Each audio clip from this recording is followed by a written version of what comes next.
ఈరోజు మనము కీర్తనల్లో నుండి 40వ కీర్తన 6వ వచనం నుండి 8వ వచనం వరకు మనం ధ్యానించబోతున్నాం.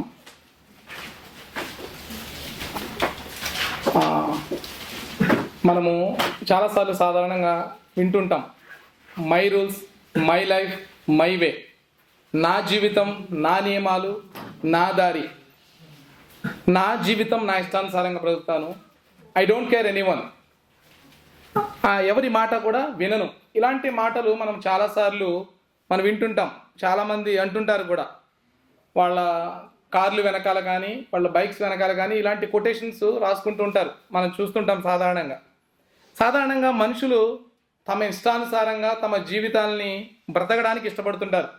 ఎవరైనా సలహాలు చెబితే, ఎవరికైనా కొన్ని రూల్స్ పెడితే వాటిని పాటించడానికి ఇష్టపడరు. అమ్మా నాన్న అయినా, స్కూల్లో చదువుని చెప్పే టీచర్స్ అయినా, సంఘంలో పాస్టర్స్ అయినా కొన్ని నియమాలు చెప్పినప్పుడు, కొన్ని రూల్స్ పెట్టినప్పుడు వాటికి విధేయత చూపించడానికి పెద్దగా ఇష్టపడరు. మీరేంటి నాకు చెప్పేది, నా జీవితం నా ఇష్టం అని చాలామంది అంటుంటారు. ఇలాంటి అవిధేయత మనలో చాలామందిలో ఉంటుంది పిల్లరా. ఇలా లోకంలో ఉన్నవారు ఉంటుంటారు. కానీ క్రైస్తవులైన వారు మనం అలాంటి అవిధేయత మనం కలిగి ఉండకూడదు. నా జీవితం నా నియమాలు నా దారి కాదు, ఇది మన జీవితం కాదు పిల్లరా, మనల్ని వెలపెట్టుకున్న ఆ క్రీస్తు జీవితం. అందుకనే మనము మన నియమాల ప్రకారం కాకుండా దేవుని నియమాల ప్రకారం బతకడానికి పిలువబడ్డాం మనం. కాబట్టి మన దారిలో కాకుండా దేవుని దారిలో మనం నడవడానికి మనం పిలువబడ్డాం. మన చిత్తానుసారంగా మనం బ్రతికితే కొంతకాలం సంతోషంగా ఉంటాం కావచ్చు, కానీ శాశ్వత కాలం ఆ నిత్య నరకంలో మనం ఉంటాం. కానీ ఈ జీవితంలో దేవుని చిత్తానుసారంగా కనుక మనం బ్రతికినట్లయితే ఈ లోకంలో కొంచెం కాలం మనం కష్టపడతాం కావచ్చు, కానీ నిత్యము ఆ పరలోకంలో మనము సంతోషంగా మనం ఉంటాం పిల్లరా. కానీ ఈ సత్యాన్ని చాలాసార్లు మనం మర్చిపోతుంటాం. దేవుని యొక్క వాక్యానికి విధేయత చూపించడానికి చాలాసార్లు వెనుకబడి వేస్తుంటాం. మనం చాలా బాధగా మనం భావిస్తుంటాం. వాక్యాన్ని విన్నప్పుడు, వాక్యాన్ని మన జీవితాల్లో అన్వయించుకోవాలనుకున్నప్పుడు ఈ విధంగా మనం ఫీల్ అవుతుంటాం. కానీ ఈరోజు మనం ధ్యానించబోయేటువంటి వాక్య భాగంలో దావీదు మహారాజు నీ చిత్తము నెరవేర్చుట నాకు సంతోషకరం అని అంటున్నాడు. ఈ మాటలను మనము ఈరోజు ధ్యానించడం ద్వారా ఆయన చిత్తాన్ని నెరవేర్చడానికి మిమ్మల్ని అందరినీ కూడా నేను ప్రోత్సహిస్తూ దేవుడిచ్చేటువంటి నిజమైన సంతోషాన్ని పొందుకోవడానికి ఈ వాక్యాన్ని ఈరోజు మీకు బోధిస్తున్నాను. అందరూ కూడా బైబిల్ తెరవండి. 40వ కీర్తన 6 నుంచి 8 వచనం విధంగా ఉంది. బలులైనను నైవేద్యములైనను నీవు కోరుట లేదు, నీవు నాకు చెవులు నిర్మించున్నావు. దహన బలులైనను పాప పరిహారార్థ బలులైనను నీవు తెమ్మనలేదు. అప్పుడు పుస్తకపు చుట్టలో నన్ను గూర్చి వ్రాయబడిన ప్రకారము నేను వచ్చి ఉన్నాను. నా దేవా, నీ చిత్తము నెరవేర్చుట నాకు సంతోషము, నీ ధర్మశాస్త్రము నా ఆంతర్యములలో ఉన్నది. ఈ 40వ అధ్యాయము 6 నుంచి 8 వచనాలు చాలా ప్రాముఖ్యమైన వచనాలు. ఈ 3 వచనాలు అర్థం తెలుసుకోవడం ఒక విశ్వాసికి చాలా ప్రాముఖ్యం. చార్లెస్ స్పర్జన్ అనేటువంటి ఒక దైవజనుడు ఈ 3 వచనాల గురించి ఒక ప్రాముఖ్యమైన మాట అన్నాడు. అదేంటంటే, ఈ 3 వచనాల నుండి ప్రభు అయిన యేసుక్రీస్తు వారిని మనము అద్దంలో చూసినట్టుగా చూడం. డైరెక్ట్గా ముఖాముఖిగా ఈ 3 వచనాల నుండి ప్రభు అయిన యేసుక్రీస్తు వారిని మనం చూస్తాము అనేటువంటి మాట ఆ దైవజనుడు అన్నాడు. మనం ఈ యొక్క వచనాల్ని ధ్యానించే ముందు పైన ఉన్నటువంటి 5 వచనాలు ఆ సందర్భాన్ని మనం జ్ఞాపకం చేసుకుని ఈ యొక్క 2-3 వచనాలు కూడా మనం ధ్యానించేద్దాం. ఈ అధ్యాయంలో మొదటి 5 వచనాల్లో మనం చూసినట్లయితే దావీదు ఆ నాశనకరమైన ఆ భయంకరమైనటువంటి దొంగ ఊబిలో నుండి, ఆ జిగట గల దొంగ ఊబిలో నుండి మొరపెట్టినప్పుడు దేవుడు ఆయన మొరను ఆలకించి దావీదుని పైకి లేవనెత్తాడు. లేపి ఆయన పాదాల్ని ఆ బండ మీద స్థిరమైనటువంటి స్థలంలో ఉంచాడు పిల్లారా. మరి అంత భయంకరమైనటువంటి ఇబ్బందుల నుండి బయటకు వచ్చినటువంటి దావీదు ఏం చేశాడంటే ఆ ఇబ్బందుల నుండి బయటకు వచ్చిన తర్వాత ఆయన దేవుణ్ణి స్తుతించాడు.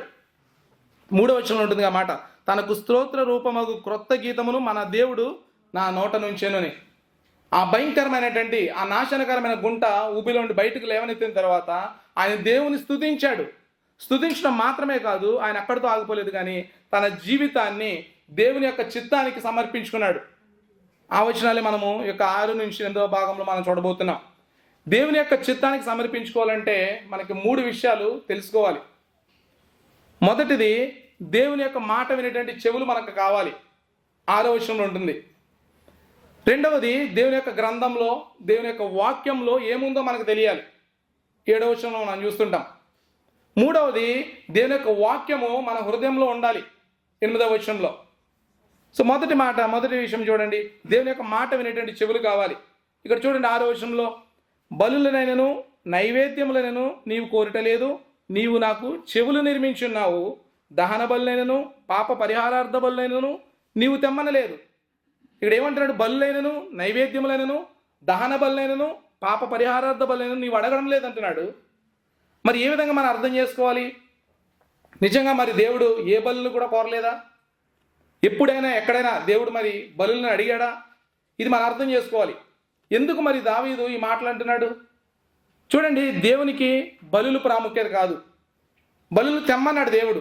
బలులు తెమ్మని మన పాత నిబంధనలో లేవీకాండంలో మనము 1వ అధ్యాయం నుంచి 7వ అధ్యాయం వరకు మనం చూస్తే అక్కడ రకరకాల బలుల గురించి దేవుడు చెప్పాడు. సమాధాన బలి, నైవేద్యము, దహన బలి, పాప పరిహారార్థ బలి, ఈ బలులన్నీ కూడా ఆరాధన చేయడానికి దేవుని దగ్గరికి వచ్చేటప్పుడు, పరిశుద్ధమైన దేవుని సన్నిధికి మనం వచ్చేటప్పుడు నీవు పాపిగా అపవిత్రుడిగా నువ్వు ఎలా పడితే అలా రాకూడదు, కాబట్టి నువ్వు కొన్ని బలులను తీసుకుని రావాలి అని దేవుడు కొన్ని బలులను తీసుకుని ఆయన సన్నిధికి రమ్మన్నాడు. కానీ ప్రాముఖ్యమైన ఉద్దేశం ఏంటంటే, వాటి వెనకాల ఉన్నటువంటి ఉద్దేశము, నీ హృదయాన్ని దేవునితో లేకుండా నీవు బలులు తీసుకుని వస్తే అది వ్యర్థము. హృదయంలో ఉన్న దానిని మాత్రమే బలులు సూచిస్తున్నాయి. కానీ హృదయంలో లేకుండా నువ్వు కేవలం అర్పణలు బలులు తీసుకువెళ్తే దేవుని దగ్గరికి అది నిష్ప్రయోజనము అనేటువంటి విషయాన్ని తెలియజేస్తూ ఉన్నాడు. నువ్వు బలులు కనుక దేవుని దగ్గర తీసుకొచ్చి నీ హృదయాన్ని కనుక దేవునికి ఇవ్వకపోతే నువ్వు ఇచ్చేటువంటి బలి కానీ అర్పణ కానీ వ్యర్థము, అది నిష్ప్రయోజనము అని ఇక్కడ మాట్లాడుతున్న విషయము. ఇశ్రాయేలుకు దేవుడు చెప్పింది అదే, మీరు బలులు తీసుకురండి. ఎప్పుడంటే ఉదాహరణకు దహన బలి ఉంది, అది తీసుకొని వచ్చినప్పుడు బలిపీఠం మీద దాన్ని మొత్తాన్ని కాల్చివేస్తారు. ఎందుకంటే ఆ దహన బలి దేన్ని సూచిస్తుందంటే, ప్రభువుకు చెబుతుంది ఏంటంటే, నా జీవితం మొత్తం కూడా నీకు అలా అర్పిస్తున్నాను అని అంటున్నాడు. అక్కడ అతని హృదయంలో తన జీవితాన్ని దేవునికి అర్పించుకుంటున్నాడు. చూడండి, హృదయంలో లేకుండా కనుక ఆ బలిని తీసుకువచ్చి దాన్ని అర్పించినా కూడా ఆ బలి నిష్ప్రయోజనము, ఆ బలి ఏం చేయదు. కాబట్టి హృదయంలో ఏముందో ఆ బలి దాన్ని సూచిస్తుంది పిల్లేరా. ఉత్తి బలి నిష్ప్రయోజనము, ఎందుకు కూడా పనికిరాదు పిల్లేరా. చూడండి, ఇశ్రాయేలు చేసినటువంటి పాపం ఇదే. వాళ్ళ హృదయాలు దేవునికి ఇవ్వకుండా బలులు మాత్రమే అర్పించారు దేవునికి. ఈరోజు కూడా జరుగుతుంది ఇదే పిల్లేరా. చాలామంది సంఘానికి వస్తుంటారు, సంఘంలో ఉన్నటువంటి అవసరతల కొరకు ధనాన్ని ఇస్తుంటారు, ఈవెంట్స్ కొరకు ధనాన్ని ఇస్తుంటారు, చర్చ్ బిల్డింగ్ కట్టాలంటే ధనం ఇస్తుంటారు, అవసరతలో ఉన్న వారికి కూడా సహాయం చేస్తుంటారు. కానీ దేవునికి వారి హృదయాన్ని మాత్రము ఇవ్వరు పిల్లారా. దేవుడు వీటన్నిటిని కూడా అసహ్యమైన వాటిగా ఆయన పరిగణిస్తాడంట. దేవునికి కావాల్సింది నువ్వు ఇచ్చేటువంటి అర్పణలు కాదు, నువ్వు ఇచ్చేటువంటి బలులు కాదు. కానీ ఆ బలులు వెనకాల, ఆ అర్పణల వెనకాల నీ హృదయాన్ని మాత్రమే దేవుడు చూస్తాడు. ఈ విషయాన్ని మనం అర్థం చేసుకోవాలి. చాలామంది ధనం ఉన్నవారు సంఘానికి ధనం ఇస్తారు, కానీ అన్నిటికీ డబ్బులు ఇస్తారు, వాళ్ళ జీవితాన్ని మాత్రము దేవునికి సమర్పించుకోరు. ఇలాంటి స్థితిలో చాలా సంఘాలు ఉంటాయి.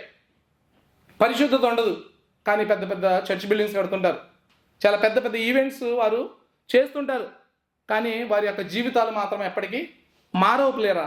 దానికి కారణం ఏంటంటే, బలులు అర్పణలు మాత్రమే వారు తీసుకొస్తున్నారు, కానీ వారి యొక్క హృదయాన్ని మాత్రము దేవునికి అప్పగించలేకపోతున్నారు, దేవుని యొక్క చిత్తానికి వారు ఇవ్వలేకపోతున్నారు అనేటువంటి విషయాన్ని అర్థం చేసుకోవాలి. ఎందుకంటే హృదయాన్ని దేవునికి ఇవ్వకుండా నీ బలులను దేవుడు అంగీకరించడు. నీ ఇష్టానుసారంగా నువ్వు బ్రతుకుతూ ఈ లోకంలో నీకు నచ్చినట్టుగా, నువ్వు అనుకున్నట్టుగా నీ ఆశలు నెరవేర్చుకోవడానికి నువ్వు బ్రతుకుతూ దేవునికి అర్పణలు ఇస్తే సరిపోతుంది, దేవుడు సంతోషిస్తాడు అని ఒకవేళ నువ్వు అనుకుంటుంటే ఆ అర్పణలు దేవుడు అంగీకరించాడు పిల్లారా. నీవు సజీవ యాగముగా, మనము దేవుడిని అడుగుతుంది ఏంటంటే సజీవ యాగముగా సమర్పించుకోమని. ఆయన బలులు అర్పణలు ఏవి కోరడం లేదు, కానీ నా జీవితాన్ని సజీవ యాగముగా ఆయన చిత్తానికి మనం సమర్పించుకోమని అడుగుతున్నాడు. దేవుని యొక్క వాక్యంలో చాలామంది ప్రవక్తలు ఇదే విషయాన్ని చెబుతారు. ఇశ్రాయేలు గురించి చాలాసార్లు చెప్తారు. మనం మొదటి సమూయేలు గ్రంథంలో చూసినట్లయితే 15:22 ఈ విధంగా ఉంది. అందుకు సమూయేలు తాను సెలవిచ్చిన ఆజ్ఞను ఒకడు గైకొనుట వలన యెహోవా సంతోషించినట్లు ఒకడు దహన బలులను అర్పించడం వలన ఆయన సంతోషించిన ఆలోచించము. బలులు అర్పించడం కంటే ఆజ్ఞను గైకొనుటయు పొట్టేళ్ల కొవ్వును అర్పించడం కంటే మాట వినుటయు శ్రేష్టము. ఇక్కడ సౌలుతో ఈ మాట అంటాడు. సౌలు దేవుని మాట వినడు. మాట వినకుండా ఈ పశువులను బలి ఇవ్వడానికి తీసుకొచ్చాను అంటాడు. అప్పుడు సౌలు అంటున్నటువంటి మాటలు ఇవన్నీ కూడా. ఇలా నీ జీవితాన్ని దేవునికి ఇవ్వకుండా, నీవు పరిశుద్ధంగా బ్రతకకుండా, నీ ఇష్టానుసారంగా నువ్వు బ్రతుకుతూ, నేను డబ్బులు ఇస్తే దేవుడు సంతోషిస్తాడు, నేను బీదల పట్ల నేను కనికరాన్ని చూపిస్తే దేవుడు సంతోషిస్తాడు అని అనుకుంటున్నావేమో. నిన్ను నీవే మోసం చేసుకుంటున్నావు. ఆలోచించుకోవాలి పిల్లరా. ఇక్కడ అదే మాట్లాడాడు, ఆలోచించము. మనం చాలా జాగ్రత్తగా ఆలోచించాలి. మనం చేసే ప్రతి పనిలోనూ కూడా దేవుడు సంతోషిస్తున్నాడు అని అనుకోవడం అనేది మనం వాక్యానుసారంగా మనం చాలా జాగ్రత్తగా ఆలోచించాలి. నీ హృదయాన్ని నా హృదయాన్ని దేవునికి ఇవ్వకుండా నేను ఇది చేస్తే దేవుడు సంతోషిస్తాడు అని అనుకోవడం అనేది మంచిది కాదు పిల్లరా. దేవునికి కానుకలు కాదు, కానీ ఆయన మాట వినాలి. చూడండి, తాను అదే మాట అంటాడు కదా, బలులు అర్పించడం కంటే ఆజ్ఞను గైకొనుటయు పొట్టేళ్లకు అర్పించడం అంటే మాట వినటయు శ్రేష్టము. ఏది శ్రేష్టం మరి? బలులు అర్పించడం శ్రేష్టమా, లేక ఆయన మాట గైకొనడం శ్రేష్టమా? కానుకలు ఇవ్వడం శ్రేష్టమా, నీ యొక్క హృదయాన్ని ఆయనకి ఇవ్వడం శ్రేష్టమా పిల్లరా? దేవుడు ఎప్పుడు కూడా హృదయాన్ని చూస్తాడు. మనము 7వ కీర్తన 9వ చూసినట్లయితే, హృదయములను అంతరంద్రియములను పరిశీలించు నీతిగల దేవా. దేవుని యొక్క వాక్యము చాలా స్పష్టంగా తెలియజేస్తూ ఉంది. ఆయనకు మన బలులు అవసరం లేదు పిల్లరా. మన యొక్క హృదయాన్ని ఆయనకి మనం సమర్పించుకోవాలి. ఆయన చిత్తాన్ని చేయడానికి మనం సమర్పించుకోవాలి. ఎందుకు బలులు అవసరం లేదంటే, భూమి దానిలో ఉన్నటువంటి సమస్తము కూడా ఆయనవే. ఆయన సృష్టికర్త అయినాడు. ఆయనకి మనం ఏమి ఇవ్వలేం. ఎందుకంటే సమస్తము కూడా ఆయనదే. నీ జీవితం, నా జీవితం, మన కుటుంబం, మన పిల్లలు, మన జ్ఞానం, ప్రతిదీ కూడా ఆయనదే. కాబట్టి మనం ఆయనకి ఏమి ఇవ్వలేమో తిరిగి. మనం ఇందాక సిస్టర్ చదివినటువంటి కీర్తన భాగంలో 50వ కీర్తనలో మనం చూసినట్లయితే, అక్కడ దేవుడు ఆయన సాక్ష్యం చేస్తున్నాడంట. నీ ఇంట నుండి నైనను, 50వ కీర్తనలో మనం చూసినట్లయితే 9వ ఉంటుంది ఆ మాట, నీ ఇంట నుండి కోడినైనను నీ మందల నుండి పొట్టేళ్ళనైనను నేను తీసుకొనను. ఎందుకంటే అడవి మృగములన్నీ కూడా, 1000 కొండల మీద పశువులన్నీ కూడా నావే కదా. ఇవన్నీ ఆయనవే. ఈ సర్వ సృష్టి ఆయనదే. ఆయన సృష్టించిందే సృష్టి అంతా కూడా. కాబట్టి మనం ఇచ్చేదేముంది ఆయన తిరిగి మరలా?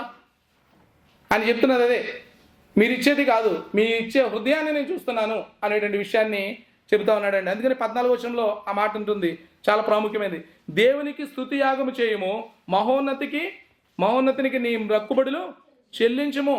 అంటే దేవునికి స్తుతియాగం చేయము, మహోన్నతికి నీ మొక్కుబడులు చెల్లించమంటే నీ హృదయంలో నుండి, నీ యొక్క మనస్సులో నుండి దేవుని స్తుతించాలి. అది దేవుడు కోరుకునేది. ఇవన్నీ కూడా నాదే. మిమ్మల్ని ఎందుకు తెమ్మానంటే, పాత నిబంధనలో ప్రజల పక్షంగా యాజకులు సమర్పించేవారు, యొక్క బలులు అర్పించేవారు. అని వారి వెనకాల దేవుడికి ఉన్నటువంటి ఉద్దేశం ఏంటంటే, వారి యొక్క హృదయాన్ని ఇవ్వాలనేటువంటిది. కానీ వాటిని ఇవ్వకుండా, హృదయాన్ని ఇవ్వకుండా బలులు ఇస్తే ఏం ప్రయోజనం మరి? క్లియరా? 51వ కీర్తనలో 17వ ఉంటుంది, విరిగిన మనసే దేవునికి ఇష్టమైన బలులు. దేవా, విరిగి నలిగిన హృదయమును నీవు అలక్ష్యము చేయవు. మనల్ని కోరే బలి ఏంటంటే విరిగి నలిగిన హృదయం, పశ్చాత్తాపము కలిగినటువంటి హృదయం. దేవుణ్ణి అంగీకరించేటువంటి హృదయాన్ని దేవుడు కోరుకుంటున్నాడు. ఆయనకు కావాలది. ఆయన ఎదుట మన హృదయాన్ని మనము కుమ్మరించాలి పిల్లరా. నిజంగా యెషయా ప్రవక్త వచ్చినప్పుడు ఇశ్రాయేలు పరిస్థితి కూడా ఇదే. అందుకనే దేవుడు చాలా సీరియస్గా ఆయన మాట అంటున్నాడు. ఇశ్రాయేలు ఏం చేశారంటే, చాలా బలులు నైవేద్యాలు తీసుకుని వస్తున్నారు, కానీ జీవగల దేవుని విడిచిపెట్టేశారు. జీవగల దేవుని యొక్క మాటలను వారు విడిచిపెట్టేశారు. అందుకనే దేవుడు అంటున్న మాట ఏంటో తెలుసా? మనము యెషయా గ్రంథము 1వ అధ్యాయం 4వ చూస్తే ఆయన అంటాడు చాలా సీరియస్గా, ఆయన పాపిష్టి జనమా, దోషభరితమైనటువంటి ప్రజలారా, దుష్ట సంతానమా, చెరుపు చేయి పిల్లలారా, మీకు శ్రమ. వారు యెహోవాను విసర్జించున్నారు, ఇశ్రాయేలు యొక్క పరిశుద్ధ దేవుని దూషింతురు, ఆయనను విడిచి తొలగిపోయి ఉన్నారు అనేటువంటి మాట జ్ఞాపకం చేస్తున్నాడు పిల్లరా. అంటే నేను సంఘానికి ఇది చేశాను, నేను సంఘానికి అది చేశాను, నేను ఎంత ఇచ్చాను అని చాలామంది చెబుతుంటారు పిల్లరా. అదంతా కూడా మనం వ్యర్థం చేసినట్లే. ఒకవేళ నీ హృదయాన్ని దేవునికి ఇవ్వకుండా, ఆయన చిత్తానికి నీ హృదయాన్ని అప్పగించుకోకుండా కనుక నువ్వెన్ని అర్పణలు చేసినా, నువ్వెన్ని కానుకలు ఇచ్చినా, ఈవెన్ నీ యొక్క ఆస్తి అంతా కూడా బీదకు రాసి ఇచ్చినా కూడా అది నిష్ప్రయోజనము, దేవుని దృష్టికి అంగీకారము కాదు అనేటువంటి విషయాన్ని దేవుడు తెలియజేస్తున్నాడు. ఇర్మియా కూడా మాట్లాడుతుంటాడు పిల్లరా. 7వ అధ్యాయంలో మనం చూస్తుంటే 21వ వచనం నుంచి 24వ వచనాలుగా మాట ఉంటుంటాయి. ఏంటంటే, సైన్యములకు అధిపతికు ఇశ్రాయేలు దేవుడినకు యెహోవా ఈలాగు సెలవిచ్చినాడు, మీ దహన బలులను మీ బలులను కలిపి మాంసము భక్షించుడి. నేను ఐగుప్తు దేశం నుండి మీ పితరులను రప్పించిన దినమున దహన బలులను గూర్చి కానీ బలులను గూర్చి కానీ నేను వారితో చెప్పలేదు. అట్టి వాటిని గూర్చి నేను ఏ ఆజ్ఞయూ ఇవ్వలేదు. ఈ ఆజ్ఞను మాత్రమే నేను వారికి ఇచ్చినాను. ఆ ఆజ్ఞ ఏంటంటే, నా మాటలు మీరు అంగీకరించినట్లా నేను మీకు దేవుడినే ఇందును, మీరు నాకు జనుల ఇందురు, మీకు క్షేమము కలిగినట్లు మీకు ఆజ్ఞాపించిన మార్గం అంతటి అందు మీరు నడుచుకున్నది. కానీ దేవుడు ఆజ్ఞాపించిన మాటకు వారు అంగీకరించారా? వాడు నడుచుకున్నారంటే వినలేదు వారు. 24వ వచనం ఉంటుంది, అయితే వారు వినకపోయిరి, చెవి యొక్కకుండిరి, ముందుకు సాగక వెనుక తీర్చుచు తమ ఆలోచనలు బట్టి తమ దుష్ట హృదయ కాట్యం అనుసరించి వారు నడుచుకుంటూ వచ్చారంట పిల్లరా. నిజంగా ఇశ్రాయేలు చెప్పినా కూడా వారు దేవుని యొక్క మాటకి వారు విధేయత చూపించలేదు, వారు వినలేదు ఆ మాట. కాబట్టి ఎవరైతే వారి యొక్క జీవితాన్ని దేవునికి సమర్పించుకోరో వారిలో హృదయ కాఠిన్యం అనేది ఉంటుందంట. అది వారిని మోసం చేస్తుంది.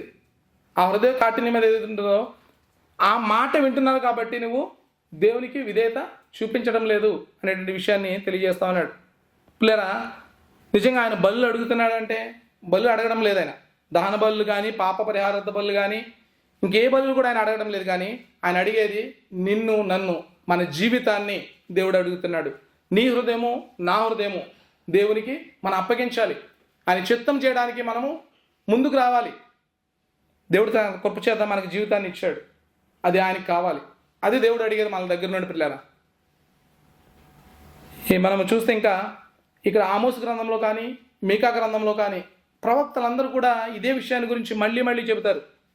మనము ఇంకా ముందుకు చూస్తుంటే నిజంగా మన జీవితంలో చాలాసార్లు మనం చేసే తప్పు ఏంటంటే, దేవుడు మన జీవితంలో గొప్ప కార్యం చేసినప్పుడు, మనల్ని భయంకరమైనటువంటి ఆ పాపపు నరకంలో నుండి నిత్య నరకానికి వెళ్ళిపోయేటువంటి మనల్ని ఆయన విడిపించినప్పుడు మనం ఏం చేస్తామంటే మన హృదయం ఇవ్వకుండా ఇంకా చాలా ఇవ్వాలనుకుంటాం, రకరకాలుగా దేవుని సంతోషపెట్టాలనుకుంటాం. కానీ మన హృదయాన్ని మాత్రం దేవునికి మనం అప్పగించాం.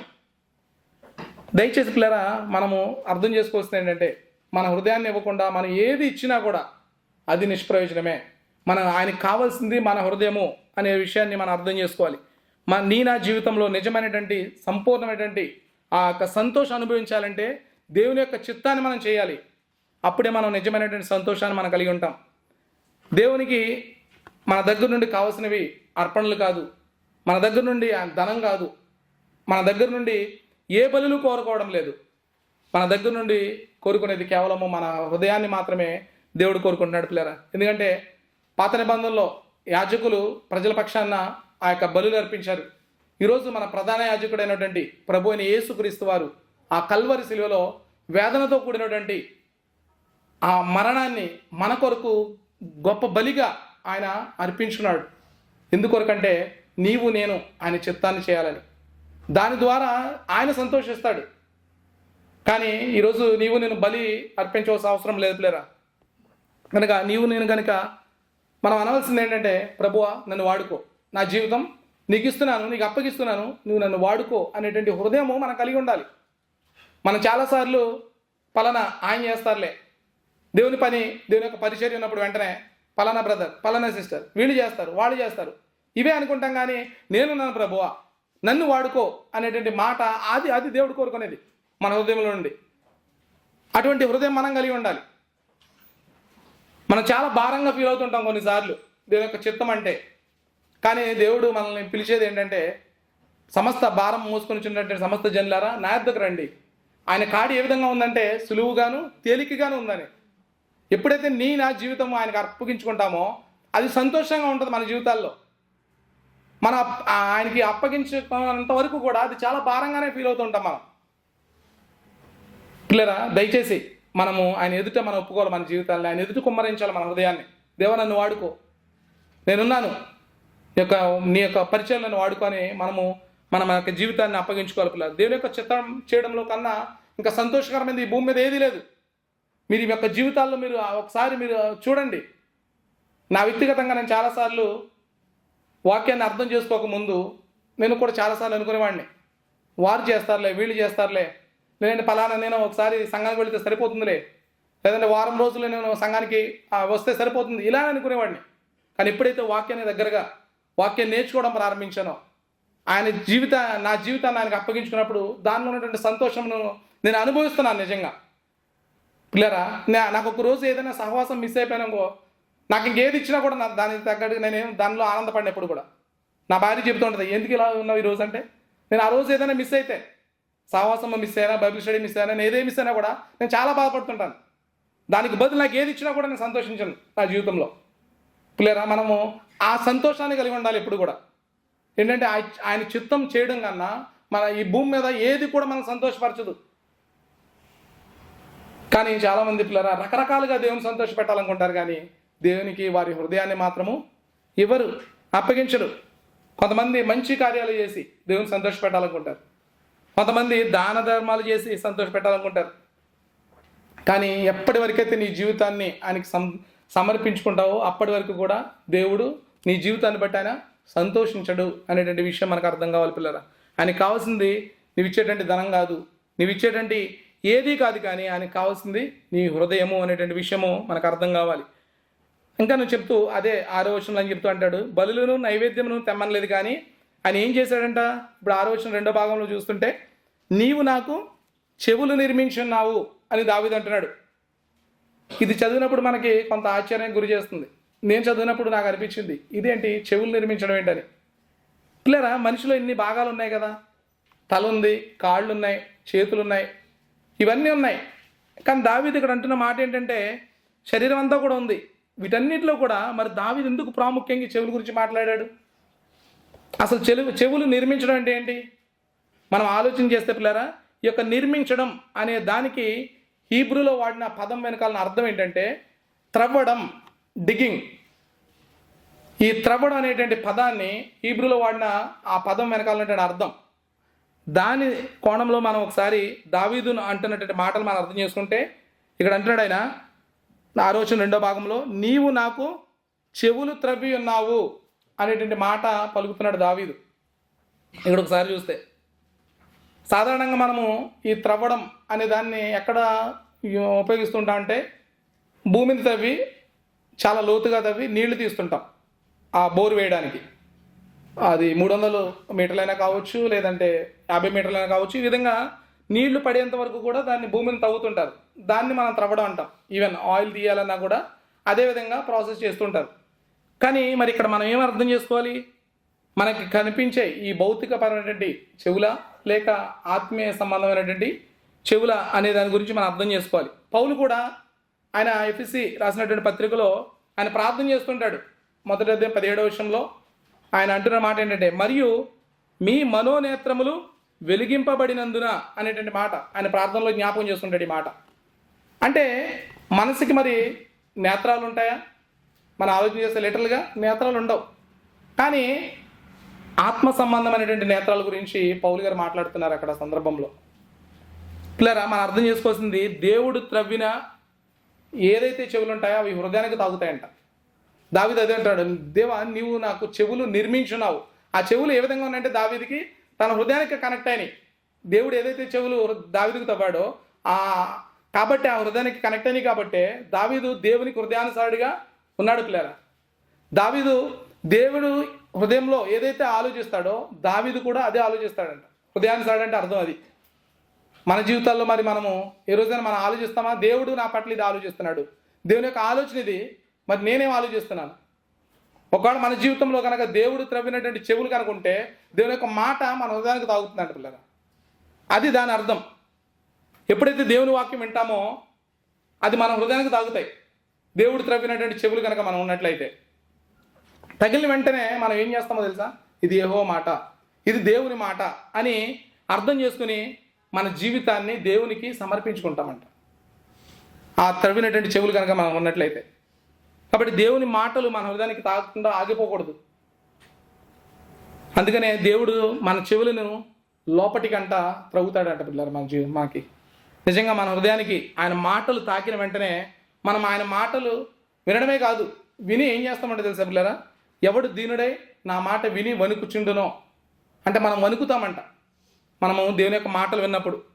అట్లాంటి చెవిని దేవుడు ఇవ్వాలని ప్రార్థన చేయాలి మనం.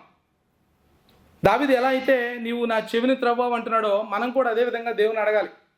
దేవా నా చెవులు నువ్వు త్రవ్వు. ఎంతవరకు అంటే నీ మాటలు నా హృదయానికి తాకేంత వరకు. దేవా నువ్వు నా చెవులు తవ్వు అనేటువంటి మాట మనం అడగాలి పిల్లరా. ఇర్మియా గ్రంథంలో, మనం సమూయేలు గ్రంథంలో ముందు చూసాం కదా, బలులు అర్పించుకుంటే దేవుని మాట వినుట శ్రేష్టము అనేటువంటి మాట. అంటే వినడం అనేది చెవి నుండే జరుగుతుంది. కాబట్టి సమూయేలు కానివ్వండి, ఇర్మియా కానివ్వండి, ఇలా ఇంకా చాలామంది ఈ వినడం గురించే ప్రవక్తలు కూడా మాట్లాడుతున్నారు, చెవి గురించే మాట్లాడుతున్నారు. అదే విషయం ఇక్కడ దావీదు కూడా మాట్లాడుతున్నాడు. మన క్రొత్త నిబంధనలో మనం చూసినట్లయితే ఈ మాట చాలాసార్లు వింటుంటాం, చెవి గలవాడు వినుగాక. ఎందుకు దేవుని వాక్యం పదే పదే చెవిని గురించి మాట్లాడుతుందంటే, మత్తయి సువార్తలో కానివ్వండి, మీరు మత్తయి సువార్తలో ప్రభుని యేసుక్రీస్తు వారు కూడా ఇదే మాట అంటారు. అంటే వినుటకు చెవులు గలవాడు వినుగాక. అప్పుడు నీతిమంతులు తమ తండ్రి రాజ్యంలో సూర్యుని వలె తేజరిల్లుదురు, చెవులు గలవాడు వినుగాక. అంటే అందరికీ చెవులు లేవా? ఈరోజు ప్రసంగం వింటున్నాను, మా అందరికీ చెవులు లేవా? ఉన్నాయి కానీ ప్రతి ఒక్కరు వింటున్నారు, అందరికీ చెవులు ఉన్నాయి. కానీ దేవుడు చెవుని గురించి ఎందుకు మాట్లాడుతున్నాడో మనం గమనించాలి. ప్రకటన గ్రంథంలో కూడా ప్రభు చాలాసార్లు సంఘాలతో మాట్లాడుతున్నటువంటి మాటలు మనం చూస్తే, సంఘం వినాలని, అలానే చెవులు గలవాడు కూడా వినాలని ఆయన కోరుకుంటున్నాడు. మనము ప్రకటన గ్రంథంలో చూస్తుంటే, చెవి గలవాడు ఆత్మ సంఘములతో చెప్పుచున్న మాట వినుగాక, సంఘముతో ఆత్మ చెప్పుచున్న మాట చెవి గలవాడు వినుగాక అని చాలా పదే సార్లు మన ప్రకటన గ్రంథంలో కూడా ఈ మాటను చూస్తున్నాం. మరి ఇంతకీ ఏంటి చెవి? మరి అందరికీ లేవా? మనం అర్థం చేసుకోవాల్సింది ఏంటంటే పిల్లరా, మనకు కనిపించేటువంటి ఈ చెవుల గురించి కాదు దేవుడు మాట్లాడేది. దేవుని మాట విని ఆ మాటకు వనకటానికి దేవుడు త్రవ్వినటువంటి చెవులు మనకు కావాలి. వీటి గురించి దేవుడు మాట్లాడుతున్నాడు. ఆ చెవులు కనుక మనకు లేకపోతే ఎన్ని సంవత్సరాలు మన సంఘానికి వచ్చినా, ఎన్ని సంవత్సరాలు మనం ప్రసంగాలు విన్నా అవి మన హృదయానికి తాకవు. ఆ లోతుగా కనుక దేవుడు మన చెవులను త్రవ్వకపోతే ఎప్పటికీ ఎన్నటికీ కూడా దేవుని యొక్క వాక్యాన్ని ఆయన వాక్యానికి మనం విధేయత చూపించలేము అనే విషయాన్ని మనం అర్థం చేసుకోవాల్సింది. కాబట్టి పిల్లలు మనం అడగాల్సింది తెలుసా? నీవు త్రవ్విన చెవులు నాకు దయచేయమని, నీ మాట వినేటువంటి చెవులు నాకు దయచేయమని మనం అడగాలి. కొంతమంది వాక్యం విన్నప్పుడు చూడండి, వారి హృదయం చాలా స్పందిస్తుంది, పశ్చాత్తాపం కలిగి ఉంటారు. ఈరోజు దేవుని వాక్యం నాతో మాట్లాడేది బ్రదర్, నిజంగా నేను ఈ పాపం బ్రతుకుతున్నాను, దీన్ని నేను బయట రావడానికి దేవుడు నాకు సహాయం చేయాలని ప్రార్థన చేయండి అని చాలామంది స్పందిస్తుంటారు. అంటే దాని అర్థం ఏంటంటే వారికి దేవుడు త్రవ్వినటువంటి చెవులు వారు కలిగి ఉన్నారు, దేవుని మాట వారి యొక్క హృదయానికి తాకింది కాబట్టి వారు ఆ విధంగా స్పందిస్తున్నారు. కానీ కొంతమందిని మీరు చూడండి, సంఘానికి వస్తుంటారు, ఆ సీట్స్ వేడి చేసి వెళ్ళిపోవడం తప్ప వారి జీవితాల్లో ఏ స్పందన ఉండదు. వస్తారు, కూర్చుంటారు, వెళ్తారు, వస్తారు, కూర్చుంటారు, వెళ్తారు. సంవత్సరాలు గతించిపోతాయి, వారి జీవితాల్లో మార్పు అనేది కనిపించదు. ఎందుకంటే వారి దేవుని యొక్క మాటకు అవిధేయత చూపిస్తున్నారు. ఎందుకంటే వారు వినేటువంటి మాట వారి హృదయానికి తాకటం లేదు. ఎందుకంటే వారికి చెవులు ఆ విధంగా పనిచేస్తూ ఉన్నాయి.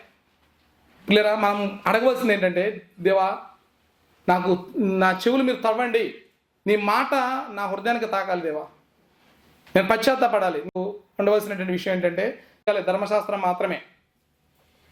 అంటే ఆయన అంటుంది ఏంటంటే, దేవా నీవు నీ వాక్యంలో నా గురించి నువ్వేం చెప్పావో, ఏం చేయమని చెప్పావో అవన్నీ నీ యొక్క వాక్యంలో ఉన్నాయి, వాటి ప్రకారం నేను చేయడానికి నేను ఇష్టపడుతున్నాను అంటున్నాడు. అందుకని ఈ మాట అంటున్నాడు ఆయన. అప్పుడు పుస్తకపు చుట్టలో నన్ను గూర్చి వ్రాయబడిన ప్రకారము నేను వచ్చినాను, నా దేవా నీ చిత్తము నెరవేర్చుట నాకు సంతోషము. ఆయన గ్రంథపు చుట్టలో ఏమున్నాయో ఆయన తెలుసుకున్నాడు కాబట్టే నీ చిత్తం చేయడం నేను సంతోషకరము నాకు అనేటువంటి మాట దావీదు చెప్తున్నాడు పిల్లరా.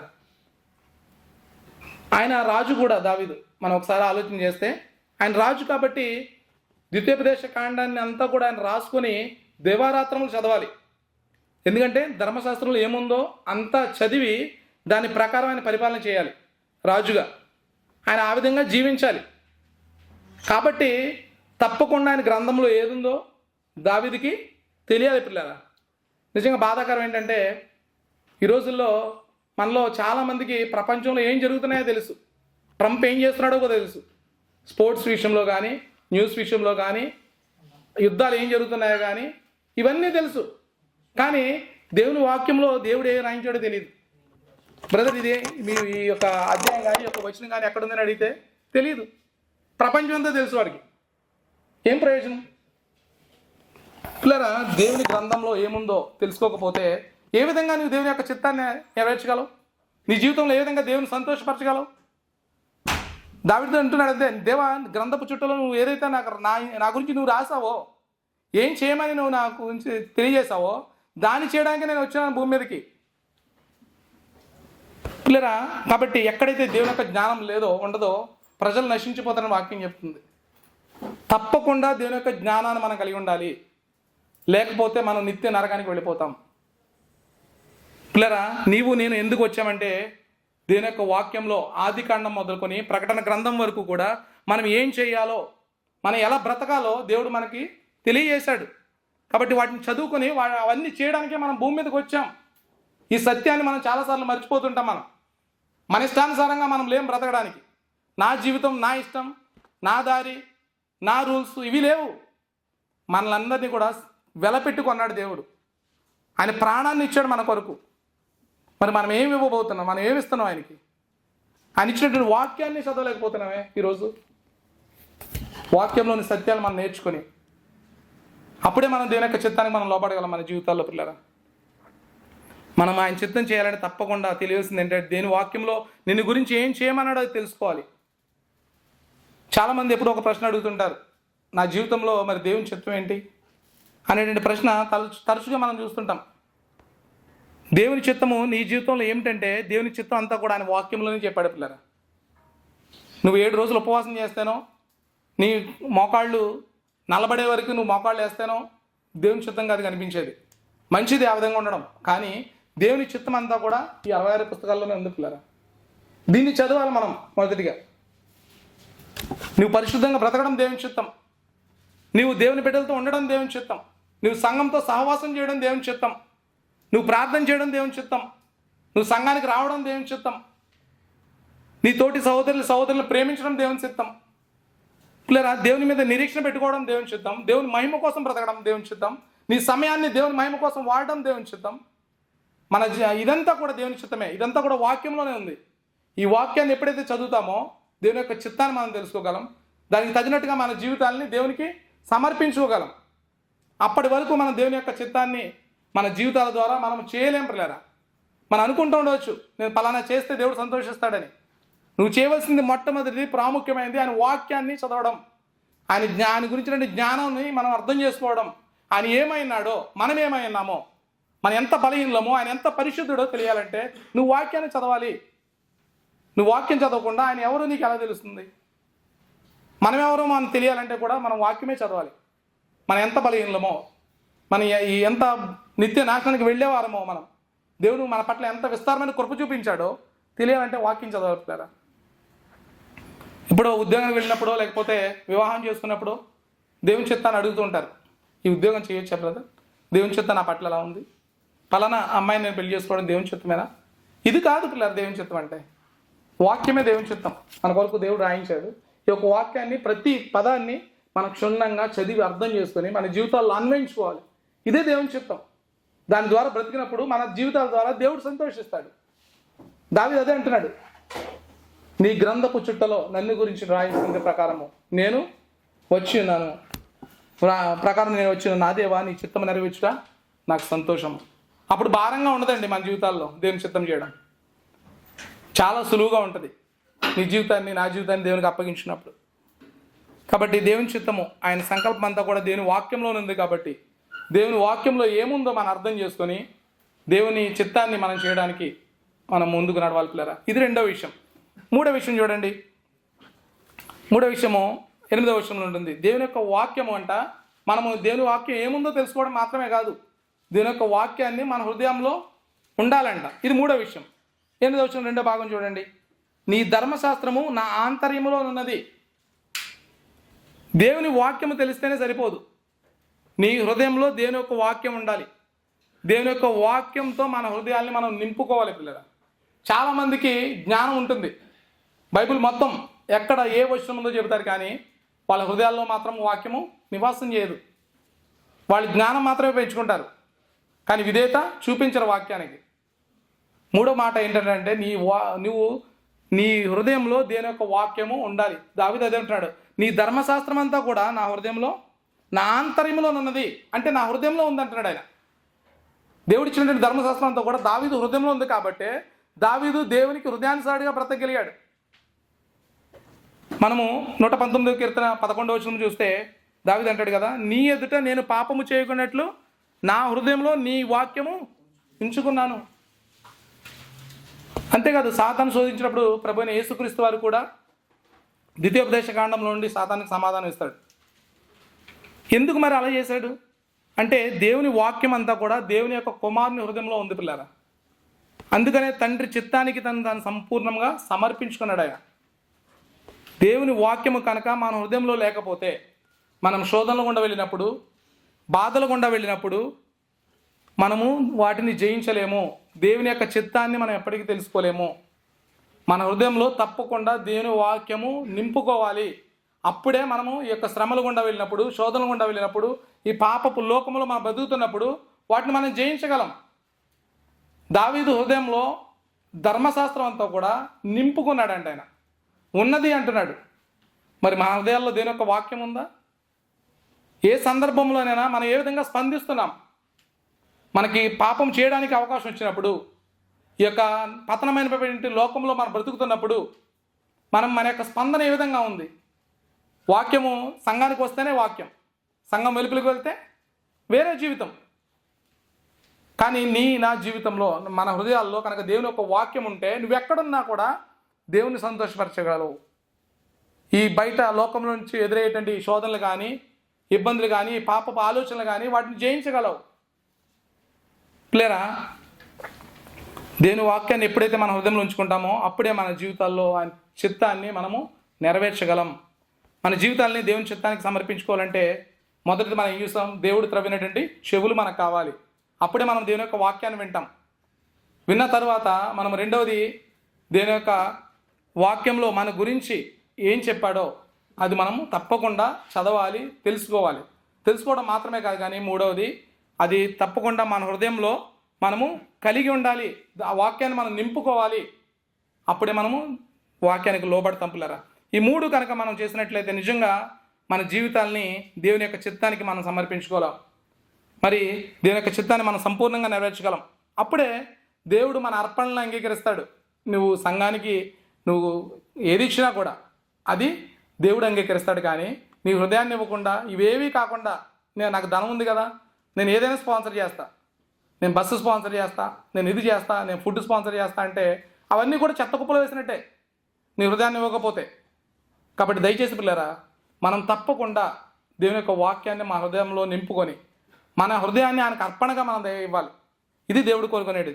ఈ 3 వచనాల్లో ఉన్నది ఉన్నట్టుగా ఒక వ్యక్తి సంపూర్ణంగా నెరవేర్చాడు. ఆయనే ప్రభు అయిన యేసుక్రీస్తు వారు. ఇందాక చెప్పాను కదా, చార్లెస్ స్పర్జన్ అనేటువంటి దైవజనుడు ఈ 3 వచనాలని మన అద్దంలో చూసినట్టు చూడమంట. ఎందుకంటే ఆయన ప్రత్యక్షంగా, ఆయన డైరెక్ట్గా మనం ఈ 3 వచనాల్లో మనం చూస్తాం. హెబ్రీయులకు రాసిన పత్రిక చూడండి, 10వ అధ్యాయంలో మనం ఆయన ఏ విధంగా చూస్తామో మనం ఈ వచనాల భాగాల నుండి మనం చూడవచ్చు. 10వ అధ్యాయము 5 నుంచి 7 వచనాలు ఈ విధంగా ఉంది. కాబట్టి ఆయన ఈ లోకమందు ప్రవేశించినప్పుడు ఇలాగూ చెప్పుచున్నాడు, బలియు అర్పణయు నీవు కోరలేదు కానీ నాకు ఒక శరీరం అమర్చితివి, పూర్ణ హోమములను పాప పరిహారార్థ బలులను నీకిష్టమైనవి కావు. అప్పుడు నేను గ్రంథపు చుట్టలో నన్ను గూర్చి వ్రాయబడిన ప్రకారము దేవా నీ చిత్తము నెరవేర్చుటకు ఇదిగో నేను వచ్చి ఉంటున్నాను. ఇది ప్రభువుని గురించినంటే ప్రవచనం, ప్రభువైన యేసుక్రీస్తు వారి గురించి. అంటే అర్థము ఈ 3 వచనాల్లో ఉన్నదే నిజంగా సంపూర్ణంగా ఆయన చేసినటువంటి వ్యక్తి ప్రభువైన యేసుక్రీస్తు వారు. మనము యొక్క 40వ కీర్తన 6 నుంచి 8 వచనాలు, 6 నుంచి 8 వచనాలు, హెబ్రీయులకు రాసిన పత్రిక 5 నుండి 7 వచనాలు మనము చాలా జాగ్రత్తగా గమనిస్తే ఒక చిన్న తేడా ఉంటుంది.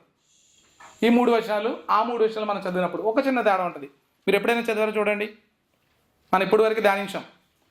అక్కడ ఉన్నటువంటి మాట, ఇక్కడ ఉన్నటువంటి ఒకే ఒక చిన్న తేడా ఏంటంటే, అక్కడ దావీదు అంటున్నాడు, నీవు నాకు చెవులు నిర్మించున్నావని. మనం ఇక్కడ హెబ్రీయులకు రాసిన పత్రిక వచ్చేటప్పటికి నాకు ఒక శరీరము అమర్చితివి. ఈ 2 వ్యత్యాసాలు మనం చూస్తుంటాం.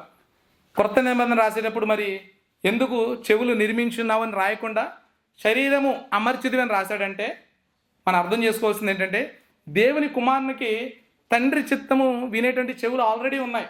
ఎందుకంటే ఆయన పరిపూర్ణమైనటువంటి మానవుడు, పరిపూర్ణమైనటువంటి దేవుడు. ఆయనకి మరలా చెవులు, తండ్రి చిత్తం చేసేటువంటి వినేటువంటి చెవులు ఆయనకి అవసరం లేదు పిల్లరా. అందుకనే ఆయన పరిపూర్ణమైన మానవుడుగా, పరిపూర్ణమైన దేవుడుగా ఈ భూమి మీద జీవించాడు.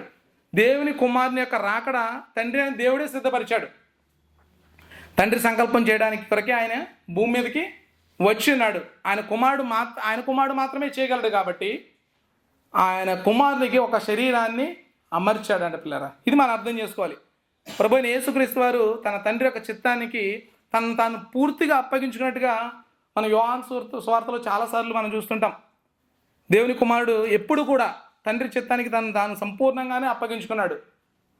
మనం యోహాను సువార్తలో చూస్తే 4:31 వచ్చిన విధంగా ఉంది. అలాగా శిష్యులు బోధకుడా భోజనము చేయమని ఆయన వేడుకొనిరి. మన ఆ సందర్భం చూస్తే 31 నుంచి 34 వచనాల్లో అక్కడ ప్రభు ఆ సమరయ స్త్రీతో మాట్లాడినటువంటి సందర్భంలో శిష్యులు ఆయన భోజించమని అడుగుతారు ప్రభువైన యేసుక్రీస్తు వారిని.